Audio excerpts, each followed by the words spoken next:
Senator Nancy Binay. Sometime in the year 2024, Carlin Villa, a staff of trusted confidant of Senator Binay, called me and asked for a commitment which was set at 15% of the total amount of the projects indicated in the list here to attach as Annex D. I relayed the 15% commitment to Engineer Alcantara. Engineer Alcantara collected 15% commitment, or about 37 million, which was turned over to me, and which I then delivered to Senator Binay at a house in Quezon City.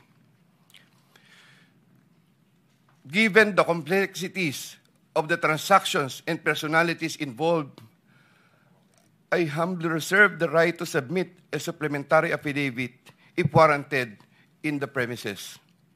I attest to the truth of the foregoing statements based on my personal knowledge and authentic records.